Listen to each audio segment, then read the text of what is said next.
Okay, so let's forget maybe what you think you know about rock history for a moment. Today we're doing a deep dive into a pretty small place, actually. A pub in Aguadilla, Puerto Rico. Right. It's called the Longbranch Pub, running in the early, maybe mid-90s. Yeah. And our mission here is really to understand how this one tiny venue became, and sources actually call it this, the birthplace of Puerto Rico's national rock movement. It's pretty incredible, isn't it? How these really localized scenes can just explode and have this massive impact island-wide, and then like even globally later on. You hear musicians talk about the Long Branch, and they don't just say, oh, it was a place to play. They call it our refuge. And the only place that gave us the opportunity to carry our own music. It sounds like it was much more than just gigs. It was like a cultural pressure cooker. A pressure cooker. I like that. Yeah. Yeah, like every band from all over the island kind of ended up there. Exactly. It pulled people in. So that feeling, that need for a space, that's clearly what kicked this whole thing off. But okay, why Aguadilla? You know, it's a regional town. Why not San Juan, the capital? That feels like the obvious place. That's a great question. And what seems fascinating here is maybe the economics of just being able to play your own stuff. Freedom, basically. Okay.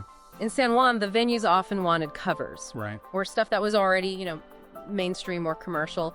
The Long Branch, though, it seems like they just gave space. Unconditional space for original music. Okay, so that's the key. Originality. Yeah. And that let all these different styles, punk, ska, metal, alternative rock, just bump into each other, mix up. Cross-pollinate. Right, cross-pollinate. And that mixing, that really helped shape a specific Puerto Rican cultural identity, especially coming out of the Cold War era, Really unified a whole subculture, built a brotherhood, they said.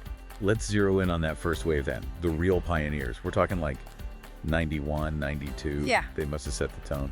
Absolutely. If you're tracing it back, Scapulario is key. Founded in 91, they pretty much established the whole ska community there. Okay, Scapulario. And they hit this huge milestone, historically speaking. They released Vida in Espiral in 1994. That was the first CD ever by a Puerto Rican ska band. Wow, the first one. That must have felt huge, like proof of concept. Exactly. It showed the genre was, viable, real. And if Scapulario brought the rhythm, the groove, Yeah. what about the message? Well, then you've got Los Pies Negros, also started in 91. They brought this really strong upfront social message. Like what specifically? Explicit anti-racism themes, talking about human rights, woven right into their ska music. Really direct. And that resonated. Oh yeah, that social consciousness, that gave them legs. They went international, got their music out across Spanish-speaking countries, sure, but also into Europe. Places like France, Sweden, England, even Russia, Holland. From a small pub in Aguadilla to Russia, that's quite a leap. It shows how this super local experiment suddenly had this global reach. It just connected. Okay, so that sets the stage. Then comes this kind of inflection point. We call the golden age, maybe 94, 95. Things started getting bigger. Yeah, the ambition level definitely went up. They started breaking through, commercially. Sol Dementa is the big example here. Hold them into right. They were the first Puerto Rican rock band ever signed by a huge multinational label, Polygram.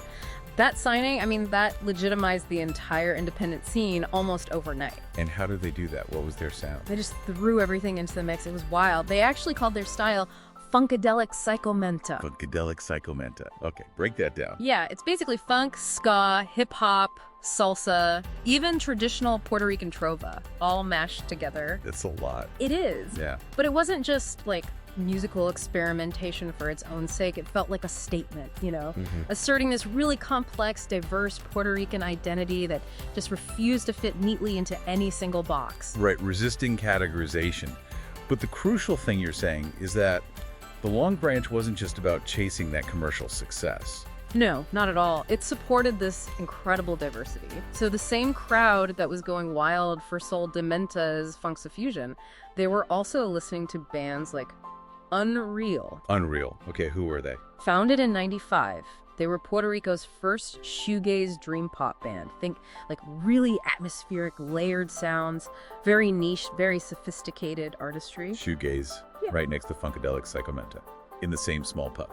Exactly. It shows the venue fostered real artistic range, not just one sound. And did that artistic vision pay off in the long run? Yeah. Critically, I mean. Definitely.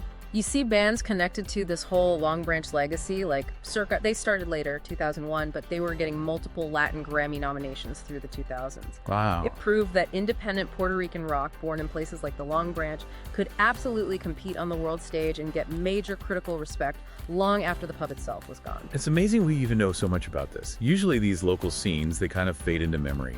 Well, we're pretty lucky here. There's a documentary from 2015, Yerba Mala Nunca Muere, La Historia de la Mancha del Jardín. Right. Bad weeds never die. Exactly. And it uses rare, actual 8mm footage from back in the day. You can see legendary shows by Scapularios, Los Payas Negros, right there at the Longbranch. It really preserves those moments. So this isn't just some dusty history lesson. Not at all. It's still incredibly relevant. People say this music truly marked generations. I mean, just recently, September 2025, they held a big Remember the Longbranch tribute event right back in Aguadilla. No kidding. So the spirit is still alive. Totally. You've got contemporary bands, Altanez, Los Inconforms. They're still touring, still carrying that sort of 3-decade-old spirit forward. The influence is still there. Okay, so wrapping this up, Yeah. what's the big takeaway? What does this story of a small pub tell us, today? Well, I think if this one little independent place, the Longbranch in Aguadilla, could end up nurturing decades of just incredible artistic innovation, finding international success, and really shaping the cultural identity of an entire island, not just musically, but in terms of like self-definition. Yeah. It really makes you wonder, right? What hidden potential, what transformative power are we maybe overlooking right now in today's really small, hyper-local, community-focused art spaces? That's a really powerful thought. Maybe we need to pay more attention to our own local Longbranch. Exactly. We need to remember that model. It worked.